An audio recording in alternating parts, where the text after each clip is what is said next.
மாயா மாறனின் யோசனைப்படி அவள் பணியை தொடங்கியிருந்தாள்.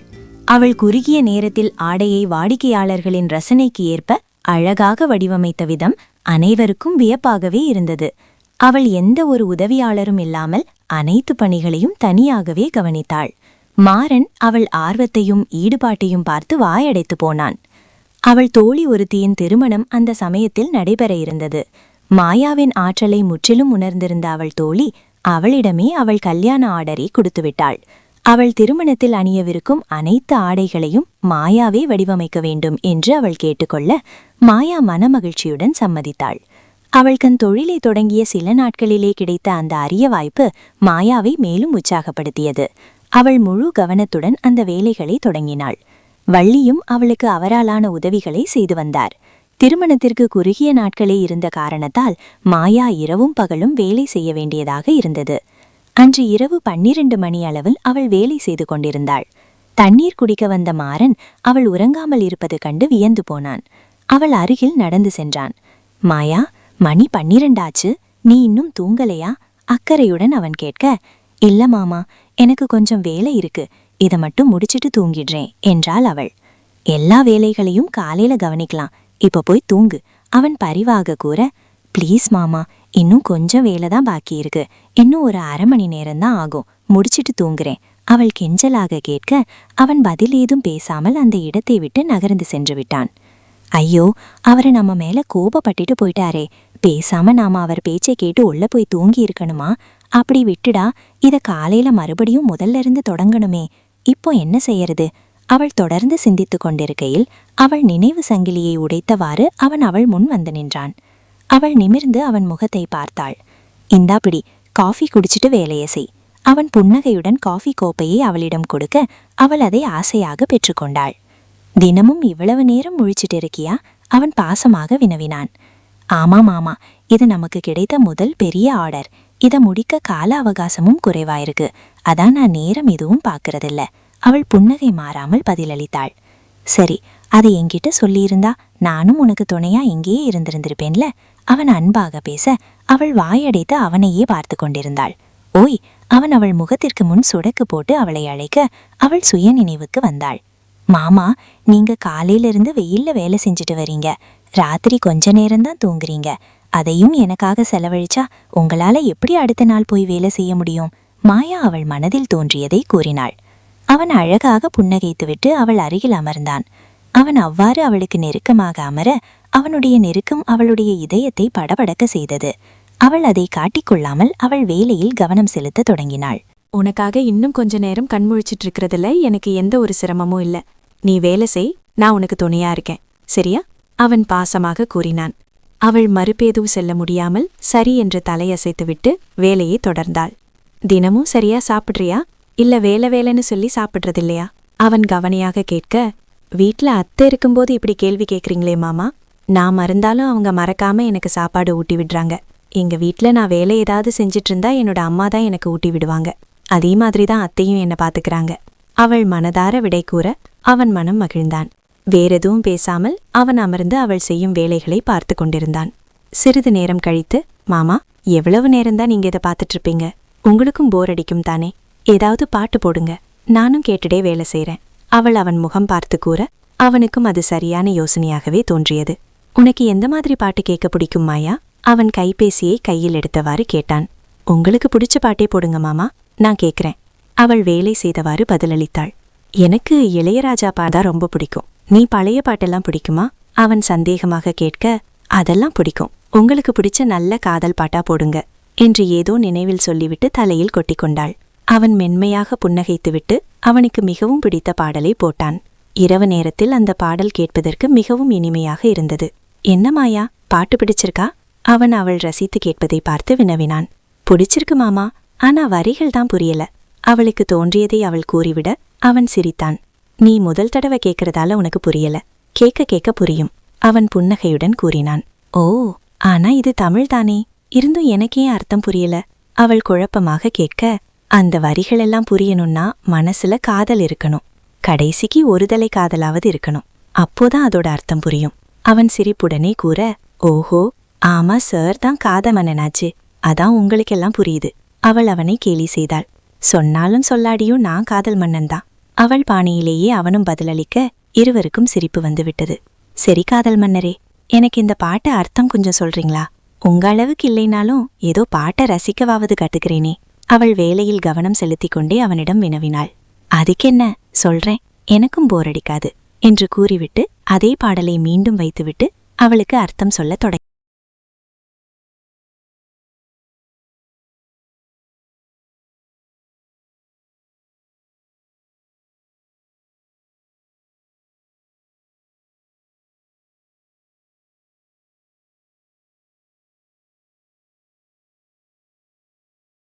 இந்த வரிக்கு அர்த்தம், நிழல் போல நான் இருக்க, என்னோடு துணை சேர்ந்து நடக்க என்னோட வாழ்க்கை முழுதும் நீயும் வரணும்.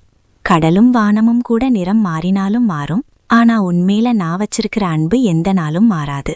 அது வேற ஒருத்தர் மேலேயும் ஏற்படாது. அவன் அவள் கண்களை நேராக பார்த்து பேச, அவளால் அவன் பார்வையை எதிர்கொள்ள இயலாமல் பார்வையை தாழ்த்தி கொண்டாள். அவளுக்காக அவன் அந்த வரிகளை சொல்லாத போதிலும் அவள் மனம் பட்டாம்பூச்சி போல் படபடத்தது. அவன் அவள் கண்களை பார்த்து கூறிய விதம் அவனது பார்வையில் அவளை இழக்க வைத்தது. அவர்களை சுற்றி அமைதி நிறைந்திருக்க மூச்சு விடும் ஓசையும் மிக தெளிவாக கேட்டது. மாயா அவளுக்குள் எழுந்த எல்லையற்ற உணர்வுகளை வெளியில் காட்டிக்கொள்ளாமல் அவளுக்குள்ளே அதை மறைத்து கொண்டு படபடக்கும் அவள் இதயத்தை சமநிலைக்கு கொண்டு வந்து மீண்டும் அவன் முகம் பார்த்தாள். தமிழ் டியூஷன் நாளைக்கு வச்சுக்கலாம், இப்ப போய் தூங்குங்க, ரொம்ப நேரம் ஆயிருச்சு. என்னோட வேலையும் முடிஞ்சது, மத்தத நாளைக்கு பாத்துக்கிறேன். அவள் அழகான புன்னகையுடன் கூற, செரிங்க வடிவமைப்பாளரே, நாளைக்கு பார்க்கலாம், இரவு வணக்கம். அழகிய வெண்ணிற பற்கள் ஒளிர அவன் பேசிய விதம் பார்த்து அவளுக்குள் மின்னல் அடித்ததைப் போல் உணர்ந்தாள். அவன் எழுந்து மாடிக்கு சென்றுவிட அவளும் அனைத்தையும் எடுத்து வைத்துவிட்டு உறங்க சென்றாள். அந்த பாடலை அவள் கைபேசியில் போட்டுவிட்டு அதை மற்றொரு முறை கவனித்தாள். பாடல் வரிகள் எதுவும் அவள் செவிகளை எட்டாமல் வார்த்தைகளே அவளுக்குள் ஒலித்துக் கொண்டிருந்தன. பாடலின் அர்த்தமாக அதை நீங்க சொன்னீங்க மாமா, ஆனா அது என்னோட மனசுல இருக்கிற வார்த்தைகள்தான். என்னோட வாழ்க்கை முழுதும் உங்க நிழலா உங்க கூடவே வரணும், அதுதான் என்னோட ஆசை மாமா. உங்களுக்கு இன்னும் என் மேல எந்த அபிப்பிராயமும் இல்லைன்னு எனக்கு தெரியும், ஆனா கண்டிப்பா ஒரு நாள் என்னோட மனசை நீங்க புரிஞ்சு என்னை ஏத்துப்பீங்கன்னு எனக்கு நம்பிக்கை இருக்கு. அவள் தனக்குள்ளே பேசிக்கொண்டாள். காலை, மாமா எழுந்திருங்க. மாயாவின் குரல் கேட்டு அவன் கண் விழித்தான். என்ன மாயா, நீ அதுக்குள்ள வினவினான். நீங்க தான் ரொம்ப நேரம் தூங்கிட்டீங்க மாமா, மணி 7 ஆச்சு. அவள் சிரிப்புடன் பதிலளிக்க, என்ன 7 மணி ஆச்சா? அவன் அதிர்ச்சியுடன் எழுந்து அமர்ந்தான். இதுக்குதான் சீக்கிரம் தூங்குங்கன்னு சொன்னேன், நீங்க தான் கேட்கல. அப்புறம் காதல் பத்தி எல்லாம் பேசி எழுந்துட்ட. அவன் ஆச்சரியமாக, உள்ள இருந்த காதல் மன்னன் வெளியே வந்ததால ராத்திரி பூராவும் தூங்க விடாம இப்படி தாமதமா எழுந்திருக்கவ சுட்டாரு போல. அவள் கலகலவன சிரித்தாள். மாயா, நீ என்கிட்ட அடி வாங்க போற. சரி, உன்னை சாயந்தரம் வந்து பாத்துக்கிறேன். இப்போ நேரமாச்சு, அதனால கிளம்புறேன். அவன் அவளை மிரட்டுவது போல் பேச அவளுக்கு மேலும் சிரிப்பு வந்தது. சரி சரி, முதல்ல இந்த காப்பியை குடிச்சிட்டு அப்புறம் கிளம்புங்க என்று கூறி காப்பி கோப்பையை அவனிடம் கொடுத்துவிட்டு சென்றாள். அவனும் நகைத்துவிட்டு அதை பெற்றுக்கொண்டான். என்னடா, ஒரு நாளும் வயலுக்கு தாமதமா வரமாட்ட, இன்னைக்கு என்ன ஆச்சு? சங்கர் குறுகணையாக கேட்க, ராத்திரி மாயா தனியா உட்கார்ந்து வேலை செஞ்சிட்டு இருந்தா, அதான் அவ வேலை முடியற வரைக்கும் அவளுக்கு துணையா உட்கார்ந்திருந்தேன். தாமதமா தூங்குனதால காலையில வெரசா எழுந்திருக்க முடியல. விளக்கம் போதுமா, இப்போ வேலைய பார்க்கலாமா? மாறன் அலட்டிக் கொள்ளாமல் பதிலளிக்க சங்கரும் வேறெதுவும் கேட்காமல் வேலையை செய்ய தொடங்கினான். மாயா அவளுக்கு கொடுக்கப்பட்ட நேரத்தில் அனைத்து ஆடைகளையும் மிக அழகாக வடிவமைத்திருந்தாள். மாறனும் வள்ளியும் அவளை பாராட்டினர். ஆடைகளை பார்த்துவிட்டு அவள் தோழி அவளை அழைத்திருந்தாள். மாயா, அவள் குரல் உற்சாகமாக ஒலித்தது. மது, ட்ரெஸ் எல்லாம் பிடிச்சிருக்கா? மாயா ஆவலாக வினவ, ரொம்ப ரொம்ப பிடிச்சிருக்கு. ரொம்ப தேங்க்ஸ் மாயா, இவ்ளோ கம்மியான நேரத்துல இப்படி ஒரு படைப்பை நான் எதிர்பார்க்கவே இல்லை. Thank you so much. தோழியின் உற்சாகம் அவளையும் மகிழ்ச்சி அடைய வைத்தது. சரி, அதை விட முக்கியமான விஷயம், நீயும் அண்ணாவும் கண்டிப்பா கல்யாணத்துக்கு 1 வாரம் முன்னாடியே வந்துடணும். நான் உங்களை எதிர்பார்த்துட்டு இருப்பேன். மது கண்டிப்புடன் கூற, நாங்க கண்டிப்பா வந்துருவோம், கவலைப்படாத என்றாள் மாயா குறுநகையுடன். அன்று மதியம் மாறனுக்கு மதிய உணவு எடுத்துக்கொண்டு கிளம்பினாள். வயலை அடைந்தவள் அங்கே மாறன் இல்லாததைக் கண்டு குழப்பமடைந்தாள். வாமா, உன்னோட ஆடைகள் எல்லாம் ரொம்ப அழகா வடிவமைச்சிட்டான்னு மாறன் சொன்னான். வாழ்த்துக்கள்மா, நீ உன் துறையில இன்னும் மேல மேல வளரணும். சங்கர் அவளை மனதார வாழ்த்தினான். ரொம்ப தேங்க்ஸ் அண்ணா. ஆமா, அவர் எங்க போயிட்டாரு? அவள் கண்கள் மாறனை தேட. அவன் கொஞ்சம் வேலையா டவுனுக்கு போயிருக்காமா, இன்னும் கொஞ்ச நேரத்துல வந்துருவான். நீ சாப்பாடு வச்சுட்டு போ, அவன் வந்ததும் நாங்க சாப்பிட்டுக்கிறோம். சங்கர் கூற, அண்ணா எனக்கும் வீட்ல இப்போ எந்த வேலையும் இல்ல, நானும் கொஞ்ச நேரம் இங்கேயே இருக்கேன். அவள் கேட்க அவனும் ஒப்புக்கொண்டு அவன் வேலையை தொடங்கினான். அண்ணா, நானும் இந்த வேலையெல்லாம் செய்யலாமா? மாயா ஆர்வமாக கேட்க சங்கர் அவளை ஆச்சரியமாக பார்த்தான். என்னம்மா, நீயா இப்படி கேக்குற? அவன் ஆச்சரியத்தை வாய்விட்டு கேட்டுவிட்டான். ஆமா அண்ணா, சொல்லுங்க, நானும் இந்த வேலையெல்லாம் முடியுமா? அவள் மேலும் ஆர்வமாக வினவினாள். கண்டிப்பா, எல்லாரும் செய்யக்கூடிய வேலைதாமா. ஆனா நீ எதுக்கு இதை செஞ்சு கஷ்டப்படணும்? நாங்க இதெல்லாம் பாத்துக்கிறோம், நீ கஷ்டப்பட வேண்டாம். அவன் அக்கறையாக கூற, இதுல எனக்கு எந்த கஷ்டமும் இல்லைன்னா, நான் ஆர்வமா தான் கேட்கிறேன், ப்ளீஸ். அவள் மீண்டும் கேட்க அவனாலும் மறுக்க முடியவில்லை. சரிம்மா, அங்க பாரு. அவன் நாத்து நட்டு கொண்டு இந்த பெண்களை காட்டினான். அவளும் ஆர்வமாக அவர்களை பார்த்தாள். ராசாத்தி அக்கா, இங்க கொஞ்சம் வாங்க. சங்கர் அங்கே வேலை செய்து கொண்டிருந்த பெண்ணை அழைத்தான். அவரும் புன்னகையுடன் இவர்கள் நின்றிருந்த திசை நோக்கி வந்தார். இது யாருன்னு தெரியுதா? அவன் மாயாவை காட்டி கேட்க, தெரியாம என்ன, இதுதான் நம்ம மாறன் தம்பி சம்சாரம். அவர் மலர்ந்த முகத்துடன் பேச மாயா அவர்களை பார்த்து புன்னகைத்தாள். இவங்களும் உங்களோட சேர்ந்து நாத்து நடணும்னு நினைக்கிறாங்க, நீங்க அவங்களுக்கும் சொல்லிக் கொடுங்க. சங்கர் அவரிடம் கேட்க, அட என்னம்மா நீங்க தான் இந்த மொத்த வயலுக்கும் சொந்தக்காரங்க, நீங்க ஏன் இதுல வேலை செஞ்சு கஷ்டப்படணும்? நீங்க வெயில் படாம நின்னு இங்க இருக்க எல்லாரையும் அதட்டி வேலை வாங்கணும். அவர் மாயாவை பார்த்து கூற, அப்படி இல்லம்மா, நீங்க எல்லாரும் கஷ்டப்பட்டு உழைப்பவர்கள், உங்களை அதட்டி வேலை வாங்குற அளவுக்கு நான் பெரியவ இல்ல. எனக்கும் இந்த வயல்ல இறங்கி வேலை செய்யணும்னு ஆசை. இப்போ நீங்க தான் அதை நிறைவேற்றி வைக்கணும்.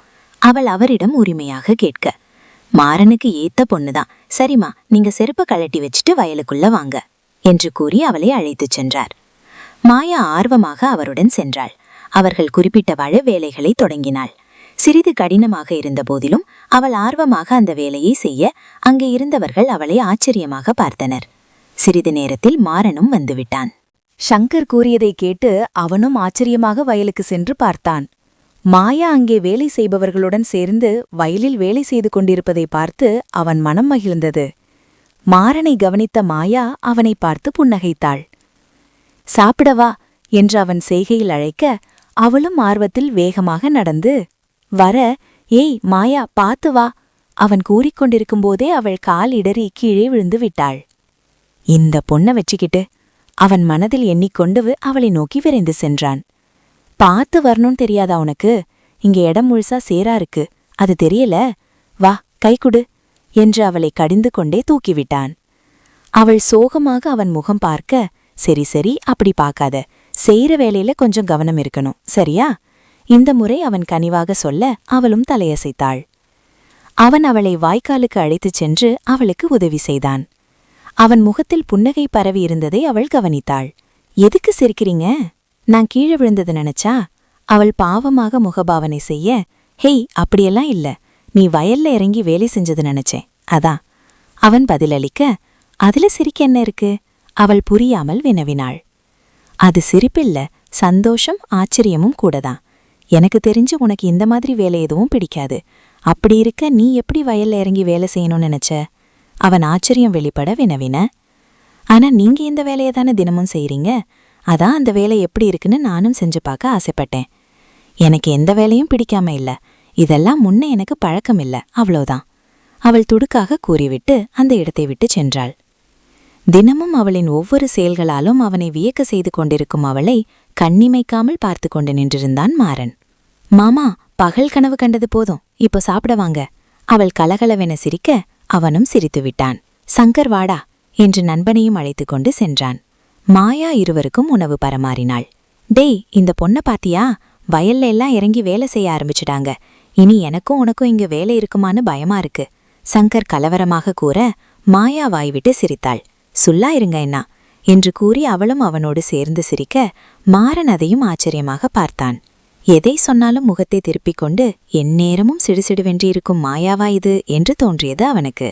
பாருங்க அண்ணா, இவர் மறுபடியும் கனவு காண போயிட்டாரு. அவள் மாறனை சுட்டிக்காட்டி நகைக்க அவனும் அவளோடு சேர்ந்து மாறனை கேலி செய்தான். என்ன மாக்ல, பகலையே கனவா? அவன் நகைத்தான். கொஞ்ச நேரம் சும்மா இருங்கடா என்று கூறி அவன் அமைதியாக சாப்பிட்டான். இருவரும் சாப்பிட்டு முடித்ததும் மாயா வீடு திரும்பினாள். வள்ளியிடம் வயலில் நடந்தவற்றை கூறினாள். அவரும் அவள் கூறியவற்றை ஆர்வமாக கேட்டுக்கொண்டார். அவள் கீழே விழுந்ததை பற்றி கூற அவர் பதற்றமானார். என்னம்மா நீ எதுக்கு அந்த வேலையெல்லாம் செய்யற? கீழே விழுந்து அடிபட்டா என்ன பண்றது? கொஞ்சம் இரு, நான் என்ன எடுத்துட்டு வரேன். எங்க அடிபட்டுச்சுன்னு சொல்லு. அவர் பதற்றமாக எழுந்திருக்க, அத்தை, எனக்கு எதுவும் இல்ல, சாதாரணமா தான் விழுந்தேன், நீங்க பயப்படுற அளவுக்கு எதுவும் இல்ல என்று கூறி அவரை சமாதானப்படுத்தினாள். சரி அத்தை, உங்களுக்கு என்ன பிடிக்கும்? நீங்க மாமா வயலுக்கு போயிட்டு வீட்டுக்கு வர வரைக்கும் தனியா தானே இருப்பீங்க. அந்த நேரத்துல என்ன செய்வீங்க? அவள் ஆர்வமாக வள்ளியை கேட்க. எனக்கு புத்தகங்கள் ரொம்ப பிடிக்கும்மா. மாறன் வர வரைக்கும் ஏதாவது ஒரு புத்தகம் படிப்பேன். அப்புறம் இந்த வீட்டு தோட்டத்தை பராமரிப்பேன். ஜீவன்களும் இங்க இருக்க வாயில்லா எனக்கு குழந்தைகள் மாதிரிதான். அதையெல்லாம் பாத்துக்கிறதும் எனக்கு ரொம்ப பிடிச்ச செய்யற ஒரு வேலைதான். அவர் மகிழ்ச்சியோடு பதிலளிக்க மாயா ஆச்சரியப்பட்டாள். வாயில்லா ஜீவன்களையும் வயல் வரப்பையும் மனிதர்களுக்கு நிகராக நேசிக்கும் நல்ல மனங்களை அவள் அந்த ஊரில்தான் பார்த்திருக்கிறாள். அன்று மதியம் அமர்ந்து வள்ளிக்காக ஒரு சேலையை வடிவமைத்து கொடுத்தாள். எனக்கு எதுக்குமா இதெல்லாம்? அவர் மறுக்க, எனக்காக வாங்கிக்கோங்க அத்தை என்று கூறி அவரிடம் அதை கொடுத்தாள். அவரும் வேறெதுவும் சொல்லாமல் அதை பெற்றுக்கொண்டார். மாறன் இரவு உணவு முடித்துவிட்டு சங்கரோடு சேர்ந்து வெளியில் சென்றுவிட்டு சிறிது நேரம் கழித்து வீட்டுக்கு வந்தான். அவன் இல்லம் திரும்பிய பொழுது வள்ளி உறங்கியிருந்தார். அவனும் உறங்க மாடிக்கு சென்றான். அந்த சமயம் மாயாவும் மாடியில் நின்றிருந்தாள். அவன் கண்கள் அவளை கண்டதும் அவன் கால்கள் நகர மறுத்து அதே இடத்தில் நின்றன. சந்திரனை சூழ்ந்திருந்த கருமேகங்கள் மெதுவாக விலக அந்த இடமே சந்திரனின் வெள்ளி ஒளியில் மிளிர்ந்தது. நிலவுக்கு நிகராக இருந்த அவள் ஒளிமுகம் சந்திர ஒளியில் மேலும் பிரகாசமாக தெரிந்தது. காற்றோடு சேர்த்து அசைந்து கொண்டிருந்த அவளது நீண்ட கரிய கூந்தல் அழகுக்கு அழகு சேர்த்தது. அவள் அவன் வருகையை உணர்ந்து அவனை ஏறிட்டு பார்த்தாள். இருண்டு அவள் கருவிழிகள் அவனைக் கண்டதும் விண்மீன் போல் மின்னின. அழகிய உதடுகள் புன்னகை செய்தன. மாமா, அவள் ஆசையாக அழைக்க அவன் சுயநினைவுக்கு வந்தான். நீ இன்னும் தூங்கலையா? அவன் கனிவாக கேட்க. இல்ல மாமா, தூக்கம் வரல, அதான் கொஞ்ச நேரம் இங்கே இருக்கலாம்னு வந்தேன். முழு நிலவு ரொம்ப அழகா இருந்துச்சு, அதான் அதை பார்த்துட்டு இருந்தேன். அவள் பதில் சொல்ல, சரி சரி, அவனும் ஒப்புக்கொண்டு அவளுக்கு அருகில் நின்று கொண்டான். நிஜமாவே மேகம் நகர்வத பார்த்தா பைத்தியம் பிடிக்குமா? அவள் விழிகள் விரிய கேட்க அவனுக்கு சிரிப்பு வந்தது. அப்படியெல்லாம் எதுவும் நான் சும்மா உன்னை வம்பிழுக்க அப்படி சொன்னேன். அவன் புன்னகை மாறாமல் பதிலளித்தான். என்ன வம்பிழுக்க உங்களுக்கு என்ன அவ்வளவு பிரியம்? மீனா, வினிதா, அஜய், ரமேஷ் அண்ணா, இவ்வளவு பேர் இருக்காங்க. அப்போவும் நீங்க என்ன மட்டும் எப்ப பாரும் வாம்பிழுத்தீங்க? என்கூட மட்டும் எதுக்கு எப்பவும் வாக்குவாதம் செஞ்சு சண்டை போட்டீங்க? அவள் விழிகளை உருட்டி கேள்வி கேட்க அது அவனுக்கு மேலும் சிரிப்பை வர வைத்தது. நான் கேள்வி கேட்டுட்டு இருக்கேன், நீங்க பதில் சொல்லாம சிரிக்கிறீங்க, நான் போறேன் என்ற உதட்டை பிதுக்கி குழந்தை போல் கூறிவிட்டு அந்த இடத்தை விட்டு செல்ல முற்பட்டாள். அந்த சமயம் அவன் வலிமையான கரங்கள் அவளின் மெல்லிய கரத்தை பிடித்து தடுத்து நிறுத்த அவள் பேச்சற்று நின்றாள். கேள்வி கேட்டுட்டு பதில் சொல்றதுக்குள்ள எங்க போற? சிரிச்சிட்டு அவன் புருவம் உயர்த்தி கேட்க, நீங்க பதில் சொல்லாம இருந்தீங்க, அதான் நாளைக்கு வந்து பதில் தெரிஞ்சுக்கலான்னு கிளம்பிட்டேன். அவள் வேறு புறம் திரும்பி பதிலளிக்க அவன் சிரிப்பை மறைத்து கொண்டு, மத்தவங்கள விட நீ எனக்கு பிரத்யேகமானவ, அதான் உன்கிட்ட மட்டும் அப்படி நடந்துகிட்டேன். அப்புறம் எனக்கு இருந்த ஒரே ஒரு மாமா மக நீதானே, உன்கிட்ட தானே வம்புழுக்க முடியும், அதான். அவன் கண்ணடித்து பதிலளிக்க அவள் திகைத்து போய் அவன் முகத்தையே பார்த்து கொண்டு நின்றாள். அவள் மனம் படபடத்தது. எப்போது தொல்லையாகிறமோ அப்போதே அன்பின் எல்லையை கடந்துவிட்டோம். இதமான குளிர்காற்று அவளை வருடிச் செல்ல அவள் கூந்தல் அழகாக காற்றுடன் சேர்ந்து அசைந்தது. மீனாவும் தான் உங்களுக்கு மாமா பொண்ணு, என்னவோ நான் மட்டும்தான் மாமா பொண்ணுன்னு சொல்றீங்க. அவன் அதற்கு என்ன பதில் சொல்லப் போகிறான் என்று அறிந்திருந்தும் அதை அவன் வாயால் கேட்க நினைத்து அந்த கேள்வியை கேட்டாள்.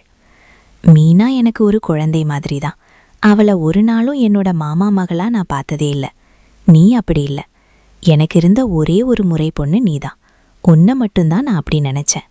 அவள் எதிர்பார்த்ததை அவன் கூறிவிட அவள் மனம் எல்லையற்ற மகிழ்ச்சியை அடைந்திருந்தது. சரி மாயா, ரொம்ப நேரம் ஆச்சு, நீ போய் தூங்கு, காலையில பார்க்கலாம், இனிய இரவு வணக்கம். அவன் புன்னகையுடன் சொல்ல அவளும் புன்னகைத்துவிட்டு அவள் அறைக்கு சென்றாள். அவள் எவ்வளவு முயன்றும் உறக்கம் வர மறுத்தது. அவன் இன்று அவளிடம் பேசிய வார்த்தைகள் அவள் செவிகளில் மீண்டும் மீண்டும் ஒலித்து கொண்டே இருந்தன. வெகுநேரம் முயற்சித்து இறுதியில் உறங்கிவிட்டாள். மறுநாள், அத்தை, நான் கொஞ்சம் பொருட்கள் எல்லாம் வாங்கணும், டவுனுக்கு எப்படி போகணும்னு அத்தை? பஸ் ஏதாவது இருக்குமா? மாயா வள்ளியிடம் கேட்க, பஸ் எல்லாம் எதுக்குமா? மாறனை அலசிட்டு போக சொல்றேன், நீ கிளம்பிரு. அவர் அவள் முகத்தை வருட கூறினார். சரி அத்தை, நான் கிளம்புறேன் என்று கூறி மாயா அவள் அறைக்கு சென்றாள். மாறன் காலை உணவிற்கு வீட்டுக்கு வர, மாறா, இன்னைக்கு உனக்கு வேலை நிறையா இருக்கா? அவர் யதார்த்தமாக கேட்க, இல்லம்மா, ஏன் இங்கே ஏதாவது வேலை இருக்கா? அவன் வினவினான். இல்லப்பா, மாயாதான் டவுனுக்கு போகணும்னு சொன்னான், அதான் கேட்டேன். நீ இன்னைக்கு அவளை கொஞ்சம் டவுனுக்கு கூட்டிட்டு வாப்பா. இங்க வந்ததுல இருந்து நீங்க 2 பேரும் எங்கேயும் போனதில்ல. அவர் அவனிடம் கூற, சரிம்மா, போயிட்டு வரோம். அவனும் ஒப்புக்கொண்டான். இவர்கள் இருவரும் இவ்வாறு இயல்பாக இருப்பதை பார்த்து வள்ளியின் மனம் மகிழ்ச்சியடைந்தது. மாயா, மாயா, மாறன் அவளை அழைக்க மாயா அவனிடம் வந்தாள். சொல்லுங்க மாமா, அவள் புன்னகையுடன் வினவ. வெளியே போகணும்னு அம்மா கிட்ட சொல்லியிருந்தியா? அவன் வினவினான். ஆமா மாமா, கொஞ்சம் ஷாப்பிங் பண்ணணும், அதான் டவுனுக்கு போகணும்னு சொன்னேன். ஏன் மாமா, உங்களுக்கு ஏதாவது வேலை இருக்கா? வேலை இருந்தா இன்னொரு நாள் போலாமாமா, எனக்கு எந்த பிரச்சனையும் இல்லை. அவள் படபடப்பாக பதிலளித்தாள். ஹே, எனக்கு முக்கியமான வேலை எதுவும் இல்லை. இனிமேல் வெளியே போகணும்னா நீயே என்கிட்ட சொல்லு. என்கிட்ட பேச உனக்கு எந்த தயக்கமும் வேண்டாம். அதை சொல்லதான் கூப்பிட்டேன். இப்போ சீக்கிரம் கிளம்பி வா, நான் கீழே இருக்கேன். அவன் புன்னகையுடன் கூறிவிட்டு சென்றான். மாயாவும் உற்சாகமாக கிளம்பினாள். மாமா, கார்ல வேண்டாம், பைக்ல போலாமா? அவள் ஆர்வமாக வினவ. ஏன்? அவன் புரியாமல் கேட்டான். எனக்கு பைக்ல போக ரொம்ப பிடிக்கும், அதான். அவள் யதார்த்தமாக பதிலளித்தாள். சரி என்று அவனும் ஒப்புக்கொண்டு அவளை அழைத்துச் சென்றான். வள்ளி இருவரையும் மலர்ந்த முகத்துடன் வழி அனுப்பி வைத்தார். இருவரும் ஜோடியாக செல்வதை பார்க்க மிகவும் அழகாக இருந்தது. என் கண்ணே பற்றும் போல இருக்கு, சாயங்காலம் வந்ததும் சுத்தி போடணும் என்று வள்ளி மனதில் எண்ணிக்கொண்டார். அவனோடு சேர்ந்து வெளியில் சென்றதில் அவள் மனம் எல்லையற்ற இன்பம் கண்டது. இருவரும் அரை மணி நேரத்தில் கடை தெருவை அடைந்திருந்தனர். என்னோட ஃப்ரெண்டுக்கு கல்யாண கிஃப்ட் வாங்கணும் மாமா, அந்த நகைக்கடைக்கு போகணும். அவள் நகைக்கடையை காட்டி கூற, சரி என்று அவன் அவளை அழைத்துச் சென்றான். மாறா, ஒரு பெரியவர் அவனை அழைக்க அவன் திரும்பி பார்த்தான். நல்லா இருக்கீங்களா பெரியப்பா? அவன் அன்பாக பேச அவரும் அவனிடம் மகிழ்ச்சியாக பேசிக்கொண்டு இருந்தார். மாயாவை அவரிடம் அறிமுகம் செய்து வைத்தான். மாயா, இவரு நம்ம சொந்தக்காரர், எனக்கு பெரியப்பா முறை, பக்கத்து ஊர்ல இருக்காரு என்று மாயாவிற்கும் பெரியவரை அறிமுகம் செய்து வைத்தான். மாயா அவரை விசாரித்து சில வார்த்தைகள் பேசினாள். சரி மாயா, நீ கடையில இரு, நான் இவரை வழி அனுப்பி வச்சிட்டு வரேன் என்று கூறி அவருடன் அவன் சென்றுவிட மாயாவும் நகைக்கடைக்குள் சென்றாள். அவன் சிறிது நேரத்தில் வந்துவிட்டான். அவள் தன் தோழிக்கு தேர்ந்தெடுத்து வைத்திருந்த அன்பளிப்பை காட்டினாள். நல்லா இருக்கு மாயா, உனக்கும் எதுவும் வாங்கலையா? அவன் புன்னகையுடன் கேட்க, இல்ல மாமா, எனக்கு எதுக்கு, ஏற்கனவே இருக்கிற நகை போதும் என்று அவள் பதிலளித்தாள். அடுத்து துணிக்கடைக்கு போகணும் மாமா, அத்தைக்கு ஒரு சேலை வாங்கணும். அவள் ஆர்வமாக கூற, அம்மாவுக்கா? இப்போ எதுக்கு மாயா? அவன் புரியாமல் கேட்க, நான் முதல் முறையா வேலை செஞ்சு சம்பாதிச்சிருக்கேன். என்னோட இந்த முதல் வருமானத்துல என் மனசுக்கு பிடிச்ச எல்லாருக்கும் ஏதாவது வாங்கி தரணும்னு ஆசைப்படுறேன் மாமா, அவள் ஆசையாக கூறினாள். சரி மாயா, உன்னோட விருப்பம்தான். அப்போ உனக்காக எதுவும் வாங்க வரலையா? அவன் ஆச்சரியமாக கேட்க, இல்ல மாமா, எனக்கு ஏற்கனவே நிறைய இருக்கு, அதுவே போதும், வேணும்னா வாங்கிக்கிறேன். அவள் புன்னகை மாறாமல் பதிலளித்தாள். துணிக்கடைக்கு சென்று வள்ளி அவள் அம்மா, அப்பா மற்றும் மீனா அனைவருக்காகவும் பரிசுகள் வாங்கினாள். அவள் செய்வது அனைத்தையும் அவன் ஆர்வமாக பார்த்தான். அவள் வாங்க நினைத்த அனைத்தையும் வாங்கி முடித்துவிட அவன் அவளை மதிய உணவிற்காக பக்கத்தில் இருந்த ஹோட்டலுக்கு அழைத்துச் சென்றான். மாயா, உனக்கு என்ன பிடிக்கும்? இந்த ஹோட்டல்ல அசைவம் நல்லா இருக்கும், உனக்கு என்ன பிடிக்குமோ அதை ஆர்டர் பண்ணும். அவன் மெனு கார்டை அவள் கையில் கொடுத்தான். அவளும் அவளுக்கு பிடித்தவற்றை ஆர்டர் செய்தாள். உணவு வகைகளை அவர்கள் மேசையில் வைத்துவிட்டு அந்த பணியாளர் சென்றுவிட மாறனுக்கு ஆச்சரியமாக இருந்தது. அங்கு வைத்திருந்த அனைத்தும் அவனுக்கு பிடித்த உணவு வகைகளாக இருக்க மாயாவை பார்த்தான். சாப்பிடுங்க மாமா, எனக்கும் நல்ல பசி என்று கூறி அவள் தட்டில் சாதத்தை பரிமாறிக்கொண்டு சாப்பிடத் தொடங்கினாள். உனக்கு பிடிச்சதை ஆர்டர் பண்ண சொன்னா எல்லாம் எனக்கு பிடிச்சதா இருக்கு, அவன் புருவம் உயர்த்தி வினவ. உங்களுக்கு இதெல்லாம் பிடிக்கும்னு அத்தை எனக்கு சொன்னாங்க, அதான் நானும் அதெல்லாம் டேஸ்ட் பண்ணி பார்க்கலாம்னு ஆர்டர் செஞ்சேன். அவள் அவன் முகத்தை பார்க்காமலே பதிலளித்துவிட்டு ஆர்வமாக சாப்பிடுவதை பார்த்து அவனுக்கு சிரிப்பு வந்தது. அவன் மேலும் எதுவும் பேசாமல் சாப்பிடத் தொடங்கினான். சரி, அடுத்து எங்க? அவன் சாப்பிட்டு முடித்து கிளம்பும்போது அவளிடம் கேட்டான். எல்லாம் வாங்கியாச்சு மாமா. அடுத்த வீட்டுக்கு தான். அவளும் யதார்த்தமாக பதிலளித்தாள். இவ்ளோ தூரம் வந்தாச்சு, இப்பவே எதுக்கு வீட்டுக்கு? உனக்கு சினிமா பார்க்க பிடிக்குமா? அவன் ஆர்வமாக கேட்க. பிடிக்கும் மாமா. அவளும் அதே ஆர்வத்துடன் பதிலளித்தாள். தமிழ் படங்கள் எல்லாம் பாப்பியா, இல்ல ஹிந்தி கன்னடம் மட்டும்தானா? அவன் கிண்டலாக கேட்க. படிச்சது மட்டும்தான் அந்த மொழி. கொஞ்ச நாள் வேணும்னா அங்க தங்கியிருக்கலாம். ஆனா பிறந்தது நம்ம ஊர்ல தானே, அதனால எப்பவும் தமிழ் படங்கள் தான் நான் பாப்பேன். நம்ம தளபதி தான் என்னோட ஃபேவரெட் ஹீரோ. அவள் தன் சுடிதார் காலரை தூக்கிவிட்டு கூற, பாரா, சரிங்க மேடம், அப்போ நம்ம படத்துக்கே போகலாம் என்று கூறி பக்கத்தில் இருந்த தியேட்டருக்கு அழைத்துச் சென்றான். நீங்க யாரோட ரசிகர்? அவள் ஆர்வமாக கேட்டாள். நான் எப்பவும் தல ரசிகன்தான். அவரோட படம் எப்போ ரிலீஸ் ஆனாலும் முதல் நாளே பார்த்துருவேன். அவனும் ஆர்வமாகவே பதிலளித்தான்.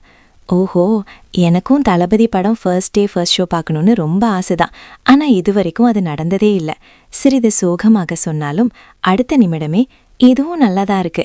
நான் தளபதி ஃபேன், நீங்க தல ஃபேன் என்று அவள் புன்னகைக்க அவனும் புன்னகைத்துவிட்டு, உமை கடவுளே, படத்திற்கு டிக்கெட் வாங்கி கொண்டு வந்த அவளை உள்ளே அழைத்துச் சென்றான். மாயா ஆர்வமாக அந்த திரைப்படத்தை பார்த்து கொண்டிருந்தாள்.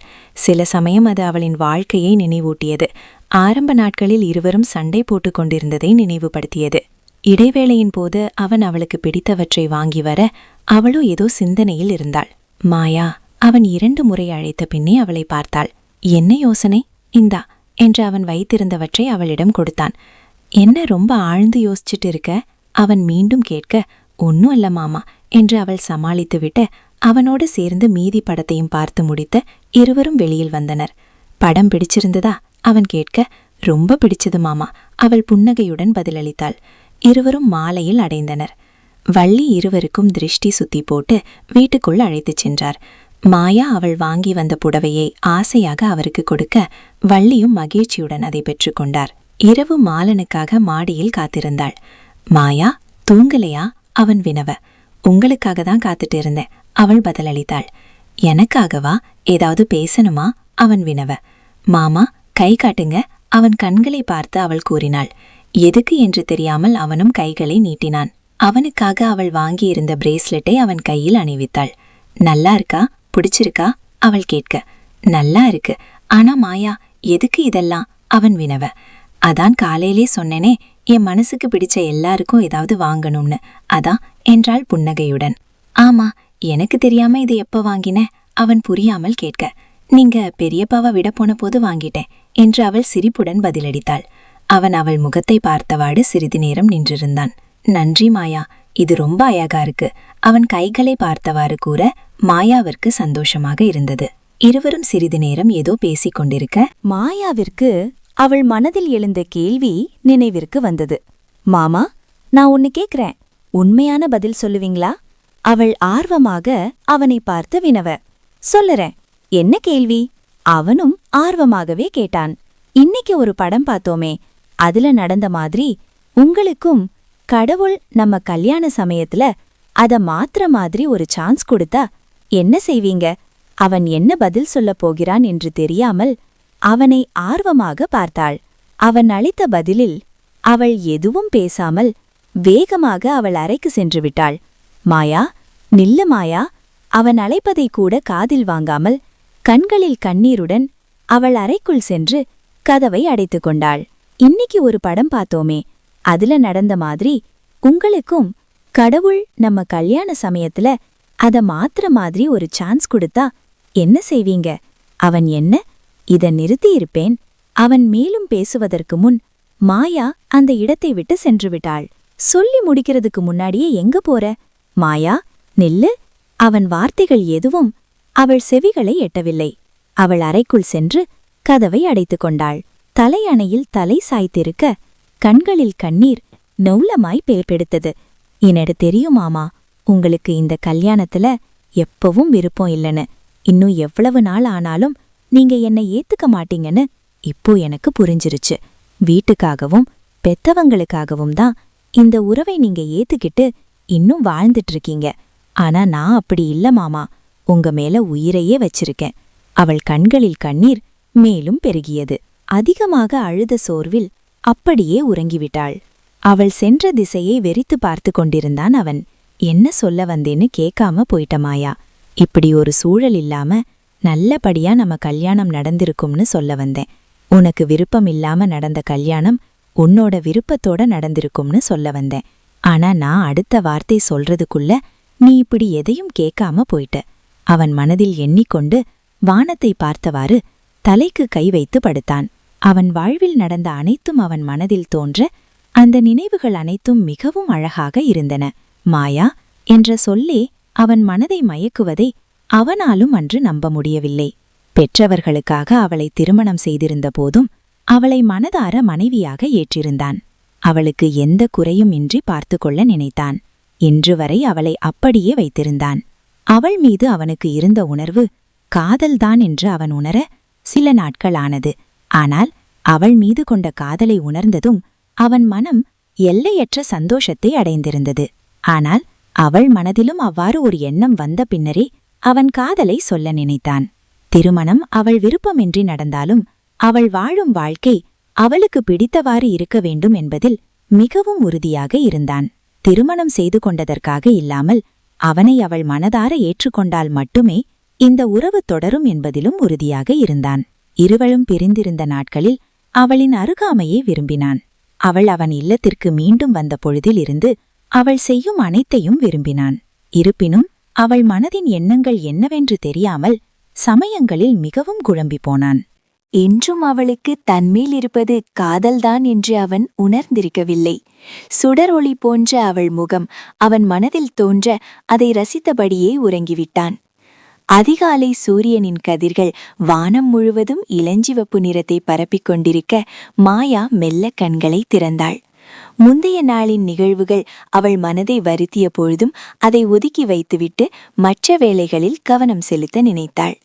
அவள் குளித்து முடித்து சமையலறைக்குள் நுழைந்த போது வள்ளி அவளை மலர்ந்த முகத்துடன் வரவேற்றார்.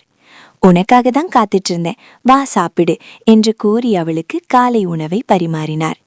சாப்பிட தோன்றாத போதிலும் வள்ளிக்காக அதை அரமனதோடு அதை சாப்பிட்டாள். பின் அவளது வேலைகளில் ஈடுபடத் தொடங்கினாள். முடிந்தவரை அவனை சந்திப்பதையும் அவனிடம் பேசும் சூழலையும் தவிர்த்துவிட்டாள். அவன் அவளின் செயல்களை கவனித்த போதும் அதை வெளிக்காட்டிக் கொள்ளவில்லை. நாட்கள் அவ்வாறே சென்றன. மாயா அந்நாட்களில் அவனிடம் பேசுவதை முற்றிலும் தவிர்த்திருந்தாள். அன்று மாயாவின் தோழி திருமணத்திற்காக மாயாவும் மாறனும் பெங்களூருக்கு புறப்பட்டனர். வள்ளி அவர்களை வழி அனுப்பி வைத்தார். அந்த 8 மணி நேர பயணத்திலும் இருவரும் பேசிக்கொள்ளவில்லை. அவர்கள் மதுமதியின் வீட்டை அடைந்த பொழுது மணி மாலை 6. பெண் வீட்டினர் மாயவையும் மாறனையும் மனதார வரவேற்று உபசரித்தனர். மறுநாள் காலை மதுவின் திருமணம். அவளின் வற்புறுத்தலால் மாயா ஒரு நாள் முன்னரே வந்திருந்தாள். மாயாவின் தோழிகளும் அந்த சமயம் வந்து சேர்ந்தனர். மாயா அவளின் தோழிகளை வெகு நாட்களுக்கு பின் சந்தித்ததில் பெரும் மகிழ்ச்சி அடைந்தாள். மாறனும் அனைந்தரிடமும் வெகு இயல்பாக பழக அவளுக்கு மகிழ்ச்சியாக இருந்தது. இரவு உணவிற்கு பிறகு மாறன் காற்றாட நடந்துவிட்டு வரலாம் என்றெண்ணி மதுமதியின் வீட்டு தோட்டத்தில் சிறிது நேரம் நடந்து கொண்டிருந்தான். அண்ணா, சுமியின் குரல் கேட்டு மாறன் அவளை திரும்பி பார்த்தான். வாமா, அவன் புன்னகையுடன் கூற, இங்க தனியா என்ன செய்றீங்க? அங்க வாங்க, நிறைய செலிப்ரேஷன் இருக்கு. அவள் ஆர்வமாக அவனை அழைத்தாள்.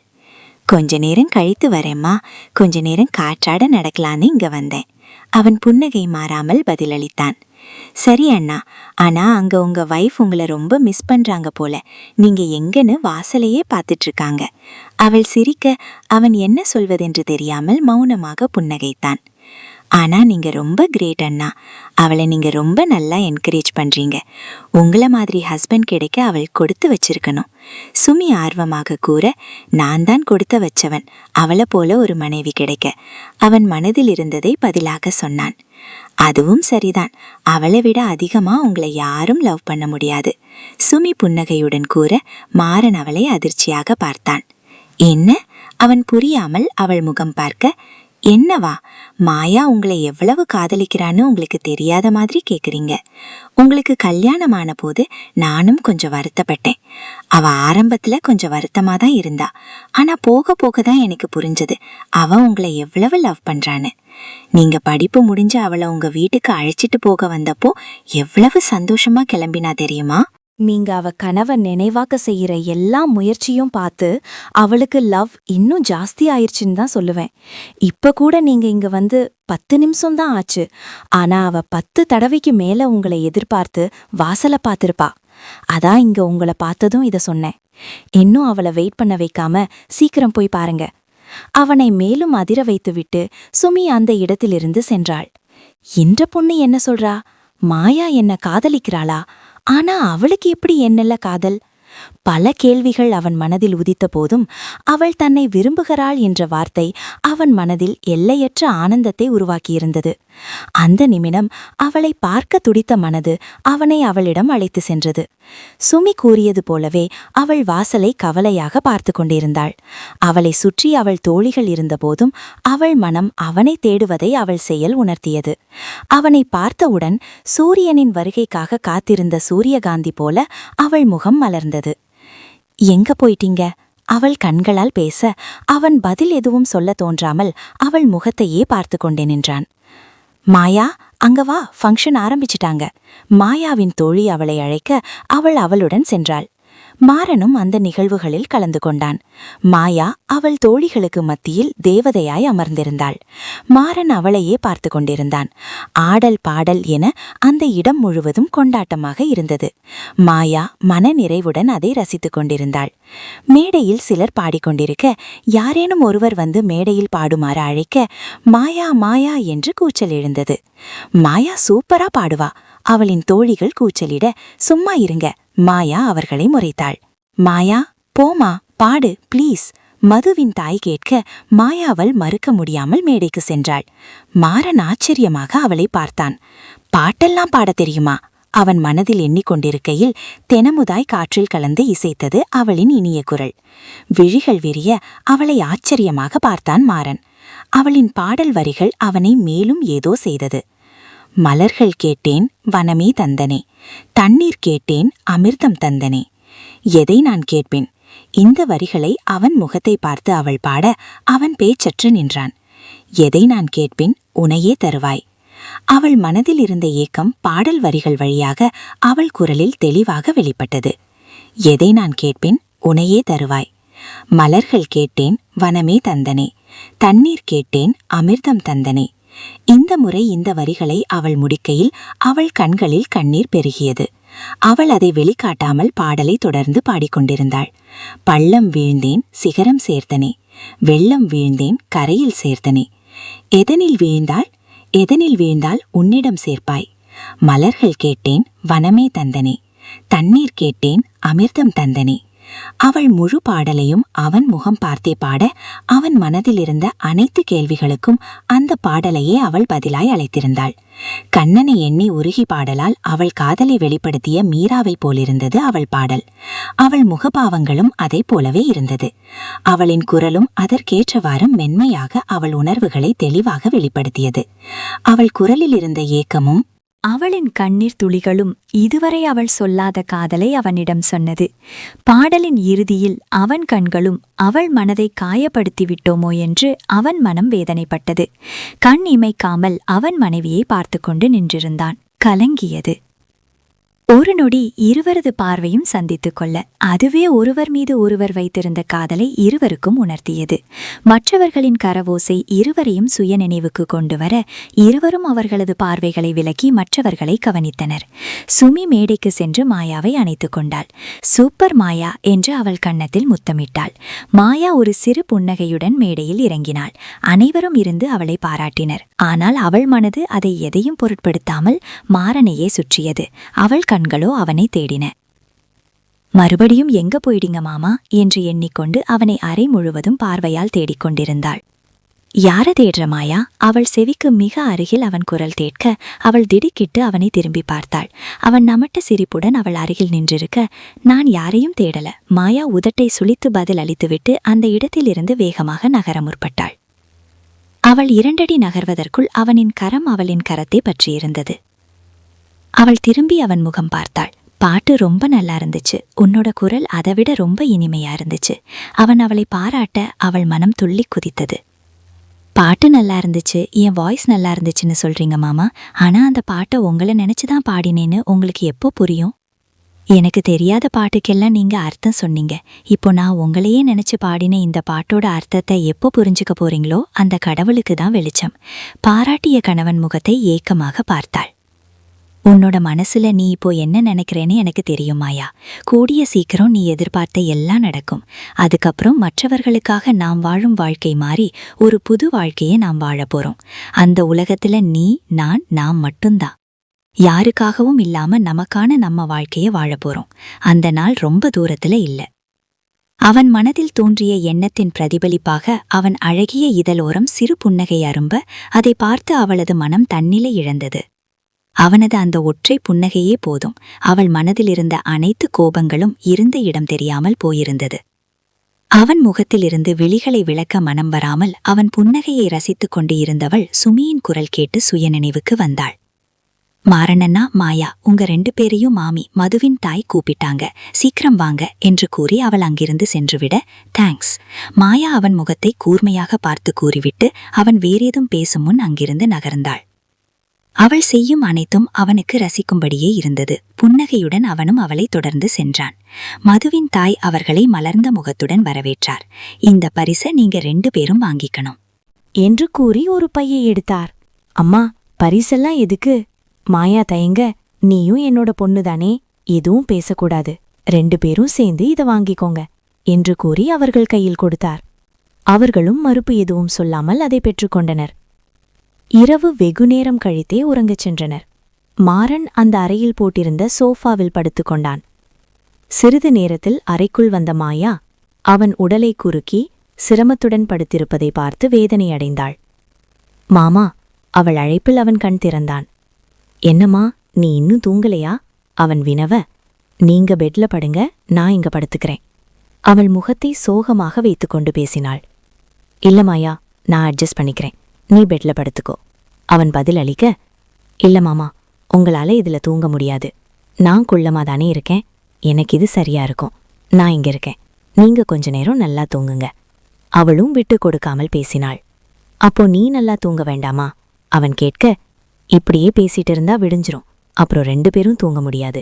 வாக்குவாதம் பண்ணாம நீங்க பெட்ல தூங்குங்க. அவள் பிடியில் உறுதியாக இருந்தாள். அதுவும் சரிதான், எதுக்கு வாக்குவாதம் பண்ணணும்? 2 பேரும் நல்லா தூங்கணும். பெட் பெருசாதானே இருக்கு, நீ சரின்னு சொன்னா 2 பேரும் பெட்லேயே படுத்துக்கலாம். நீ என்ன சொல்ற? அவன் ஒற்றை புருவம் உயர்த்தி வினவிய விதம் அவளுக்குள் என்னவோ செய்தது. அவன் அவள் கணவன்தானா என்றும் தோன்றியது. அவர்களுக்கு திருமணமான நாளிலிருந்து இன்று வரை அவன் இவ்வாறு அவளிடம் பேசியது கிடையாது. இன்று அவன் செயல்களில் இருந்த வேறுபாட்டை அவள் உணர்ந்தாள். ஹலோ மேடம், என்னாச்சு? வேற லோகத்துக்கு போயிட்டீங்களா? அவன் முறுவலுடன் கேட்க, அதெல்லாம் இல்ல, நான் வேற ஏதோ யோசிச்சுட்டு இருந்தேன். அவள் சமாளித்தாள். சரி, நான் கேட்டதுக்கு இன்னும் பதில் சொல்லவையே? அவன் மீண்டும் கேட்க, எனக்கு எந்த பிரச்சனையும் இல்ல. அவள் பதில் அளித்துவிட்டு கட்டிலின் ஒரு புறத்தில் படுத்துக்கொண்டாள். அவன் இன்னொரு புறம் படுத்துக்கொண்டான். இருவர் மனதிலும் பலவித எண்ணங்கள் நிறைந்திருந்தன. என்னவென்று புரியாத ஒருவித உணர்வு மாயாயின் மனம் முழுவதும் பரவியிருந்தது. நேற்று வரை அவனின் வார்த்தைகளை எண்ணி வேதனை அடைந்திருந்த மனம் இன்று இனம் புரியாத உணர்வினால் இன்புறுவதை உணர்ந்தாள். அவனின் சிறு செயல்களும் அவளுக்குள் எல்லையற்ற மகிழ்ச்சியை தருவதை எண்ணி வியந்தாள். அவனை பார்க்க வேண்டும் என்று மனதில் தோன்ற அவன் புறம் திரும்பினாள். அவனுக்குள்ளும் அதே உணர்வு ஏற்பட்டிருக்க அவனும் திரும்பினான். இருவர் பார்வையும் சந்தித்துக் கொள்ள ஒருவர் வெளியில் ஒருவர் தன்னை இழந்தனர். கண்கள் இரண்டும் காதல் கவிதைகள் வரைய கண் இமைக்காமல் இருவரும் பார்த்து கொண்டே இருக்க மனம் தோன்றியது. அவன் ஊடுருவும் பார்வையில் அவள் தொலைந்து போனாள். அவன் நினைவுகளில் முகம் சிவந்து மீண்டும் அவன் முகத்தை பார்க்க நினைத்து விழிகளை உயர்த்தி பார்க்கையில் அவன் உறங்கியிருந்தான். அப்போ இவ்வளவு நேரம் நமக்கு வந்தது கனவா? ஆனா நிஜமா நடந்த மாதிரி இருந்ததே. அவள் குழம்பி போய் அவன் முகத்தை மீண்டும் பார்த்தாள். அவன் சீரான மூச்சு காற்று அவன் உறங்கிவிட்டதை உணர்த்தியது. கண்டிப்பா நாம கண்டது கனவுதான் என்று மனதில் நினைத்துக்கொண்டு உறங்கிவிட்டாள். சிறிது நேரம் கழித்து மாறன் கண்களை திறந்தான். அப்பொழுது அவள் நன்றாக உறங்கியிருந்தாள். அவன் முகத்தில் புன்னகை பரவியது. ஒரு இரவு முழுவதும் அவள் அருகில் அமர்ந்து கொண்டு அவள் அழகிய முகத்தை ரசித்துக் கொண்டிருந்ததை எண்ணி பார்த்தான். உறங்கும்போது சிறு குழந்தை போல் இருக்கும் அவள் முகத்தை எவ்வளவு முறை பார்த்தாலும் திகட்டாது என்று எண்ணினான். அவளை தன் கைசிறையில் வைத்துக்கொண்டு நிம்மதியாக உறங்கினான். கதிரவ கதிர்கள் முகத்தில் படர மெதுவாக கண்களை திறந்தான் மாறன். அவன் கண்கள் அன்று முதலில் பார்த்தது அவளைதான். அவனின் அணைப்பில் அமைதியாக உறங்கிக் கொண்டிருந்தவளை பார்க்க மிகவும் அழகாக இருந்தது. வெகு நாட்களுக்குப் பின் அவனும் நிம்மதியாக உறங்கியதை உணர்ந்தான். சிறிது நேரம் அவள் முகத்தையே பார்த்து கொண்டிருந்தவன் நேரமானதை உணர்ந்தான். அவளை மெதுவாக அவன் கை சிறையிலிருந்து விடுவித்து தலையணையில் படுக்க வைத்தான். அமைதியாக உறங்கிக் கொண்டிருந்தவளின் நெற்றியில் மென்மையாக இதழ் பதித்துவிட்டு அங்கிருந்து நகர்ந்தான். அவள் விழிப்பதற்குள் அவன் எழுந்து குளித்து முடித்து கிளம்பியிருந்தான். மாயா மெதுவாக கண்களை திறந்தாள். கைபேசியில் நேரம் பார்த்தவள் அதிர்ச்சி அடைந்தாள். இவ்வளவு நேரம் தூங்கிட்டோமே என்று எண்ணி விரைவாக தயாராகினாள். மாறன் ஒருமுறை அவளுக்கு வாங்கிக் கொடுத்த புடவையை அணிந்திருந்தாள். எளிய அவன் ஒப்பனையுடன் மல்லிகை மலர் சூடி வெளியே வந்தாள். அவளை பார்த்த மாறன் விழிகள் விரிந்தன. வாங்கிக் கொடுத்த புடவையை அவள் அணிந்திருந்ததால் அவன் மனம் மகிழ்ச்சி அடைந்தது. அந்த புடவை அவளுக்கு மிக அழகாகவும் பொருத்தமாகவும் இருந்தது. மாயா புன்னகையுடன் அவன் அருகில் சென்றாள். சாரி மாமா, நான் கொஞ்ச நேரம் தூங்கிட்டேன், இப்போ போலாம் அவள் புன்னகையுடன் கூற அவனும் தலையசைத்து அவளை அழைத்துச் சென்றான். மண்டபத்திற்கு இருவரும் வந்து சேர்ந்தனர். மதுமதியின் திருமணம் இனிதே நடைபெற்றது. மாயாவும் மாறனும் சேர்ந்து நின்றிருந்ததை பார்த்து 2 பேரும் ரொம்ப அழகா இருக்கீங்க, ஒருவருக்காக ஒருவர் பிறந்த மாதிரி, எப்பவும் இதே போல சந்தோஷமா இருக்கணும் மதுவின் அம்மா வாழ்த்த இருவரும் புன்னகைத்தனர். அனைத்தும் நன்றாக போய்க் கொண்டிருக்க மாறனின் கைபேசி ஒலித்தது. ஹலோ, சொல்லு மீனாட்சி. மாறன் கைபேசியில் பேசினான். அப்பாவுக்கு ரொம்ப உடம்பு சரியில்லை, ஹாஸ்பிட்டல் கூட்டிட்டு போக இங்க உதவிக்கு யாரும் இல்ல. அவள் குரல் பதட்டமாக வந்தது. மாமா, எதுவும் பயப்பட வேண்டாம், நான் ஏதாவது ஏற்பாடு பண்றேன் என்று கூறி கைபேசியை அணைத்துவிட்டு சங்கரை அழைத்தான்.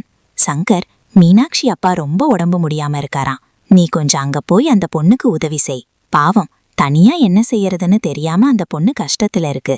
மாறன் சோகமாக கூற, ஏண்டா, நீ எத்தனை தடவை சொன்னாலும் கேட்க மாட்டியா? யார் எப்படி போனா உனக்கு என்னடா? பொண்டாட்டிய கூட்டிட்டு வெளியே போயிருக்க, இந்த சமயத்துல இத பத்தியெல்லாம் எதுக்கு யோசிச்சுட்டு இருக்க? அதெல்லாம் ஒன்னும் ஆகாது. சங்கர் அலட்சியமாக பதிலளித்தான். டே, இப்படியெல்லாம் பேசாதடா, அந்த பொண்ணோட அப்பா என்ன செஞ்சாரு உனக்கு? பாவம், நல்ல மனுஷன்டா, கொஞ்சம் போய் உதவி பண்ணு. மாறன் பேச, அவர் முகத்துக்காக போறேன்டா, நான் இங்க எல்லாம் பாத்துக்கிறேன், நீ இத பத்தியெல்லாம் யோசிக்காம நிம்மதியா இரு என்று கூறி கைபேசியை வைத்துவிட்டான். அதன் பின்னரே மாறனுக்கு நிம்மதியாக இருந்தது. மாமா மாயாவின் குரல் கேட்டு திரும்பினான். என்னாச்சு மாமா, ஏன் ஒரு மாதிரி இருக்கீங்க? அவள் வருத்தமாக கேட்க, ஒன்னும் இல்ல மாயா, எனக்கு தெரிஞ்ச ஒருத்தருக்கு உடம்பு சரியில்லைன்னு ஃபோன் வந்துச்சு, அதான் அவன் சோர்வாக கூற. இப்போ எப்படி இருக்கு மாமா கேட்டாள் மாயா அக்கறையுடன். ஷங்கர் போயிருக்கான், அவன் பாத்துப்பான் மாறன் கூற. சரி மாமா, எதுவும் ஆகாது, நீங்க உள்ள வாங்க என்று அழைத்து சென்றாள். ஆனால் மாரடின் மனது மீனாட்சியின் அப்பாவை எண்ணி கவலை கொண்டது. மாலை ஷங்கர் அழைத்து அவருக்கு உடல்நிலை நன்றாக இருக்கிறது என்று கூறிய பிறகே அவன் நிம்மதியடைந்தான். அவன் அறையை அடைந்த பொழுது மாயா சுமியிடம் பேசிக் கொண்டிருந்தாள். இன்னைக்கு ஈவினிங் நீயும் டான்ஸ் பண்ணுவதானே? சுமி ஆர்வமாக கேட்க. எனக்கும் ஆசைதான், ஆனா அதுக்கு அவரும் என்னோட பண்ணணுமே, அவர் அதுக்கு சம்மதிப்பாரான்னு தெரியல. நான் சேர்ந்து டான்ஸ் பண்ண ஆசையா?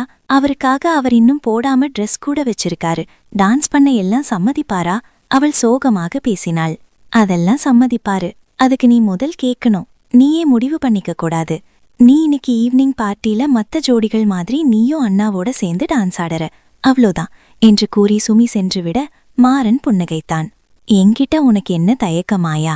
உன்னோட ஆசைகளை நான் எப்போ நிறைவேற்றாம போயிருக்கேன், இன்னைக்கும் நீ ஆசைப்பட்டது நடக்கும் என்று மனதில் நினைத்து கொண்டு உள்ளே சென்றான். மாமா, ஒருத்தருக்கு உடம்பு சரியில்லைன்னு சொன்னீங்களே, இப்போ நல்லா இருக்காரா? அவனை பார்த்தவுடன் அவள் கேட்க. இப்போ நல்லா இருக்காரு, மாறன் புன்னகையுடன் பதிலளித்தான். இந்த ட்ரெஸ் போட்டுட்டுமா இன்னைக்கு ஈவினிங் பார்ட்டிக்கு? ரொம்ப அவள் ஒரு அழகிய ஆடையை காட்ட, ரொம்ப அழகா இருக்கு மாயா, இதே போட்டுக்கோ என்றான் புன்னகையுடன். அவனும் அவள் கொடுத்த உடையை அணிந்து கொள்ள வேண்டும் என்று சொல்ல நினைத்தாள். ஆனால் அதை அவனிடம் சொல்ல ஏதோ ஒன்று அவளை தடுத்தது. அவள் வேறு எதுவும் சொல்லாமல் அங்கிருந்து சென்று விட்டாள். எப்போ இந்த தயக்கத்தை எல்லாம் தூக்கி போட்டுட்டு என்கிட்ட மனம் விட்டு பேச போற மாயா என்று எண்ணிக்கொண்டான். மாலை அழகிய சிவப்பு நிற கவுன் அணிந்து அதற்கேற்ற ஒப்பனைகள் கொண்டு அவள் பின்பத்தை பார்த்தாள். அவள் முகத்தில் புன்னகை பரவியது.